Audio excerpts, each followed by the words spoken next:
তো আমি প্রথম যখন শুরু করছিলাম তখন আসলে পরিবার সমাজ আমি কোথা থেকে খুব একটা বেশি সাপোর্ট পাই নাই আর কি। তো আমি যেহেতু হিসাব বিজ্ঞান বিভাগ থেকে আপনার এমবিএ কমপ্লিট করেছি, তো আমি পরিবারের একটা প্রত্যাশা ছিল যে যেহেতু ভালো একটা সাবজেক্ট নিয়ে পড়াশোনা করছে তাহলে আপনার ভালো একটা জব করবে, এটাই স্বাভাবিক। তো আমার তো ছোটবেলা থেকেই ইচ্ছা ছিল যে উদ্যোক্তা হওয়ার, সেক্ষেত্রে আমি থেমে না থেকে শুরু করছিলাম। তো আজকে আপনাদের সহযোগিতা বা দোয়ায় আজকে কিন্তু আমার প্রতিষ্ঠান অনেক বড় রূপ ধারণ করছে। মাত্র 3 বছরের ব্যবধান আর কি। 2022 সালে স্টার্ট করা হয়েছিল। তো আমার এটা হচ্ছে বাংলা মিডিয়াম প্রাইমারি সেকশন। তো আমি মাধ্যমিক সেকশনও চালু করব। তো বর্ণমালা মাল্টিমিডিয়া একাডেমি দেখতেছেন আমার প্রতিষ্ঠানের নাম। তো আমার এখানে বিশেষত্ব যে বিষয়টা সেটা হলো যে আমি বাংলা মিডিয়ামের পাশাপাশি আরবি শিক্ষার উপর খুব গুরুত্ব আমার স্কুলে দেওয়া হয় আর কি। আমার প্রিয় সোনামণিদের এখানে একটু দক্ষ বা আধুনিক যে শিক্ষা পদ্ধতি সেভাবে তৈরি করার আমরা চেষ্টা করি আর কি। মূল বিষয়টা হলো আপনাদের উদ্যোক্তা ভাইদের উদ্দেশ্যে আমি যেটা বলবো, যারা উদ্যোক্তা হতে চান, যারা আসলে চিন্তা করতেছেন যে নিজে কিছু করবেন, নিজে কিছু উদ্যোগ নেবেন আর কি, সেক্ষেত্রে তারা চিন্তার মধ্যে যদি থেকে যান তাহলে আপনাকে শুধু চিন্তাই করতে হবে, এটা সফল করতে পারবে না, আপনাকে শুরু করতে হবে। তো অবশ্যই রিস্কি একটু আছে, স্ট্রাগল করতে হবে। আপনি যদি কঠোর মনোযোগ দিয়ে করতে পারেন তাহলে এটা আপনি সফলতা একদিন অবশ্যই পাবেন, কারণ লেগে থাকলে সেখান থেকে ভালো একটা ফিডব্যাক অবশ্যই পাওয়া যায়। তো আসলে মূল বিষয়টা হলো উদ্যোক্তা হতে গেলে আপনাকে টার্গেট করতে হবে যে আপনি কি করবেন, এবং যে টার্গেট করবেন সেটা সফল না হওয়া পর্যন্ত সেটাতে আপনি লেগে থাকতে হবে। আমি প্রথমে কিন্তু মাত্র 30 জন বাচ্চা দিয়ে প্রতিষ্ঠান চালু করেছিলাম। আমার সার্ভিস, এখানকার সিস্টেম, পড়াশোনা, এই মান, এগুলো দিয়ে মোটামুটি এখন প্রায় 3 শতাধিক স্টুডেন্ট আমার স্কুলে রয়েছে আর কি।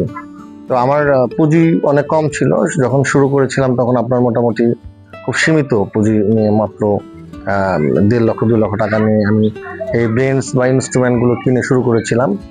আজকে আপনারা কিন্তু দেখতে পাচ্ছেন আমার প্রতিষ্ঠানটা অনেক বড় হয়ে গেছে আল্লাহর রহমতে। তো বিষয়টা হলো যে যারা উদ্যোক্তা হতে চান, আপনারা নিজের গ্রামে এই ধরনের একটা আধুনিক শিক্ষা প্রতিষ্ঠান, উন্নত মানসম্মত শিক্ষা প্রতিষ্ঠান দিয়ে আপনারা কিন্তু চালু করতে পারেন। আপনি এই শিক্ষা প্রতিষ্ঠান চালু, এটা কিন্তু বর্তমানে কিন্তু চিকিৎসা, শিক্ষা, এই এটা হলো মূল কিন্তু একটা মানে গুরুত্বপূর্ণ আমি বলবো একটা খাত। দর্শক, আমি আসলে এই মানে পেশাটা বেছে নিয়েছি কেন, যে আপনি এই শিক্ষা খাত, আমি যে একটা স্কুল করেছি আর কি, এতে করে হয় কি সমাজের মানুষের জন্য একটু সেবা বা একটু সেবামূলক প্রতিষ্ঠান, বা এই যে একটা তৃপ্তি পাওয়া যায়, একটা সম্মানের জায়গা আর কি শিক্ষকতা। তো এখানে 2টা টাকা কিন্তু ইনকামও হয়। তো এই জন্য এটা আমি চয়েস করে নিয়েছি আর কি। তো আসলে মূল বিষয়টা হলো যে আমি যখন শুরু করি তখন কিন্তু আসলে আমার মনোবল ছিল আমি একদিন সফল হব। অনেকে অনেক কথা বলেছে, কেউ বলছে যে এটা কয়দিন থাকবে সেই। তো আবার সমাজে কিছু ভালো মানুষ রয়েছে, তারা সাহস দিয়েছে যে ভালো কিছু করো, তুমি করলে ভালো কিছু ঘটবে এখানে। আমি আমার মনোবল নিয়ে, আমার ভিতরে যে স্বপ্ন, অধ্যাবসা, এগুলো নিয়ে সামনে আগাই গেছি। এত অল্প সময়ে যে আসলে এই জায়গাতে আসতে পারবো এটা কোনদিন স্বপ্নেও ভাবিনি। এখন টোটালি প্রায় 11 জন স্টাফ আমার এখানে কাজ করে। তো আমার চিন্তাটা ছিল যে চাকরি তো সবাই করে, আমি একটু ব্যতিক্রম কিছু করব। তো আসলে দেখেন, আমি কিন্তু এখানে মোটামুটি তাও 10-11 জনের একটু হলেও কর্মসংস্থানের ব্যবস্থা করতে পারছি। তারা কিন্তু এখান থেকে 2 টাকা হলে রোজগার করতেছে, তাদের সংসার চালাচ্ছে আর কি। প্রিয় দর্শক, আপনি যখন নিজে কিছু করবেন, উদ্যোক্তা হবেন, আসলে এটা যে একটা তৃপ্তি, এটার মনে যে একটা সন্তুষ্টি, এটা অনেক বিশাল ব্যাপার। আর আরেকটা বিষয় হলো যে আমি কিন্তু একদিন থাকবো না, ম্যানেজ মর্টাল, সবাই কিন্তু একদিন মরে যাবে। তো আসলে প্রতিষ্ঠান কিন্তু থেকে যাবে।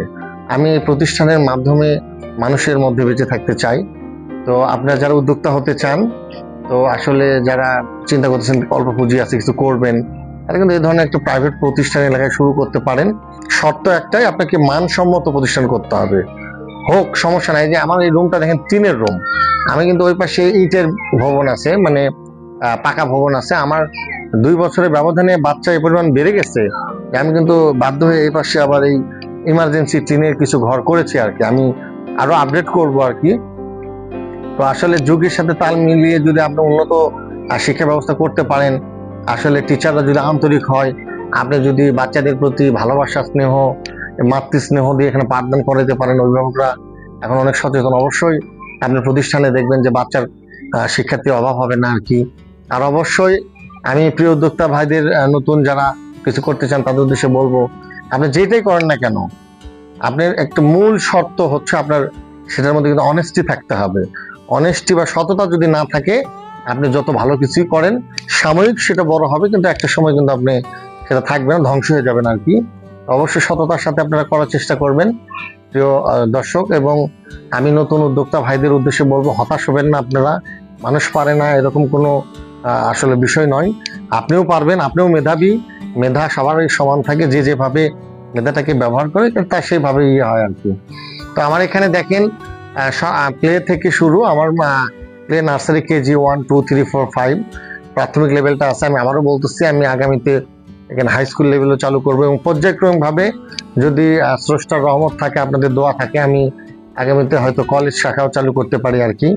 তো যেহেতু প্রতিষ্ঠানটা এলাকায় একটু মোটামুটি এখন সবার প্রিয় হয়েছে বা ভাইরাল হয়েছে, সেক্ষেত্রে আমি এখানে এখন ধীরে ধীরে একটু আপডেট করব আর কি। আমি চেষ্টা করি বাচ্চাদের শিক্ষার মানটা ঠিক রাখার জন্য, এবং আমাদের যে যে ম্যাডামরা আছে এবং শিক্ষকরা আছে তারা বেশ আন্তরিক, স্টাফদের ভালোবাসা দিয়ে আমি এখানে পরিচালনা করার চেষ্টা করি। আপনি কিন্তু মানুষের থেকে কাজ বুঝে নিতে গেলে আপনাকে অবশ্যই কঠোর হতে হবে, এবং অবশ্যই কিন্তু সফট হতে হবে, ভালোবাসা দিতে হবে। যারা আপনার আন্ডারে কাজ করে, তারা আপনার আন্ডারে কাজ করে বলেই না যে এরা কিন্তু আপনার কর্মচারী, আপনি যা ইচ্ছা তাই করবেন, যা ইচ্ছা যা বলবেন তা না। আসলে আপনি অবশ্যই শাসন বারণ এটা থাকতে হবে, কিন্তু ভালো কিন্তু বাঁচতে হবে। পরিবার, আমরা এখানে শিক্ষকরা মিলে একটা পরিবারের মতো, আমাদের বর্ণমালা পরিবার এটা। আপনি যেখানেই প্রতিষ্ঠান করেন, যেটাই করেন না কেন, স্টাফদের নিয়ে একটা পরিবারের মতো সম্পর্ক তৈরি করবেন। দেখবেন সে ভালোবাসা থেকেই আপনার প্রতিষ্ঠানে একটা ভালো কিছু করে দিবে, করে দেখাবে আর কি। তো আসলে প্রিয় দর্শক, আমি যে আজকে এত দূর আসতে পেরেছি, আমি কিন্তু আপনাদের বলেছি আমার পিছনের গল্পটা অত সহজ ছিল না। আমি প্রথমে কিন্তু অল্প পুঁজি দিয়ে এখানে শুরু করেছি। তো আমার একজন পার্টনার রয়েছে আর কি, উনি ঢাকায় থাকেন, আমি এলাকায় থাকি। আমি নিজে প্রতিষ্ঠাতা পরিচালক আর কি। তো আমি আসলে সব সময় এই যে প্রতিষ্ঠান, একটা কেজি স্কুল আমি কখনো ছোট করে দেখি না বা দেখি নাই আর কি, যার জন্য আজকে আমার এই অবস্থানে আসা সম্ভব হয়েছে। আমি সবসময় এটা গুরুত্ব দিয়ে চিন্তা করি, গুরুত্ব দিয়ে কাজ করি আর কি। তো বাচ্চাদের এখন দ্বিতীয় প্রান্তিক মূল্যায়ন চলতেছে, এই যে পরীক্ষাগুলো আপডেট সিস্টেমে নেওয়ার চেষ্টা করি আমরা। যখন পরীক্ষা হয়, বাচ্চাদের অনেকের মধ্যে পরীক্ষার একটা ভয় থাকে। আমরা পরীক্ষার প্রথম দিনে একটা উৎসব মুখর পরিবেশ তৈরি করে বাচ্চাদের হাতে বেলুন দিয়ে, আমরা বাচ্চাদের বিস্কুট দিয়ে বা চকলেট দিয়ে আমরা কিন্তু খেলাধুলার মাধ্যমে বাচ্চাদের পরীক্ষার রুমে ঢোকাইনি, যাতে তাদের মনের মধ্যে ভয় না থাকে। তো প্রিয় দর্শক, আপনারা এইভাবে যদি আগাইতে পারেন, প্ল্যান করতে পারেন, পরিকল্পনা করতে পারেন, আপনাকে আলাদা হতে হবে। আমার পরামর্শ হচ্ছে সবার থেকে আপনাকে ব্যতিক্রম হতে হবে, তাহলে কিন্তু আপনি অবশ্যই সফলতা একদিন আপনি দেখতে পাবেন আর কি। তো আমি এই যে স্কুল করি, এটার পাশাপাশি আমি একজন মৎস্য চাষী, আমার পুকুর রয়েছে, আমি মাছ চাষ করি। আমি কিন্তু এর আগে অনলাইনে আপনাদের দেখাইছি আর কি। আমি মাছের প্রজেক্টটা একদিন আপনাদের দেখাবো। তো আসলে পাশাপাশি আমার একটা গরুর শেডও রয়েছে, আমি গরু পালন করি। আপনি কখনো একমুখী ব্যবসা করা যাবে না, একমুখী ব্যবসা করলে আপনি আগাইতে পারবেন না, অনেক ধীরে আপনি কিন্তু আগাইতে হবে। কিন্তু আপনি যাদের পুঁজি কম, চাইলে তো আর শুরুতে 2-3টা ব্যবসা করতে পারবেন না। আপনি শুরুতে যে বিজনেসটা শুরু করবেন সেটা যেন প্রফিটেবল হয়, সেখান থেকে যেন কিছু মানি আসে। এই টাকা দিয়ে আপনি আরেকটা প্রতিষ্ঠান, আরেকটা খাতে আপনি ব্যয় করে, ধরেন আমি মাছ চাষ দিয়ে শুরু করছিলাম, সেখান থেকে কিছু পয়সা আসছে, আমি ধীরে ধীরে সেখান থেকে যে এখানে ইনভেস্ট করেছি। তারপরে এই রিসেন্টলি আমি আবার গরু কেনা শুরু করেছি। এইভাবে আপনাকে ধীরে ধীরে কয়েকমুখী প্রতিষ্ঠান করতে হবে, দেখবেন যে অবশ্যই আপনি সফলতা দেখতে পাবেন প্রিয় দর্শক।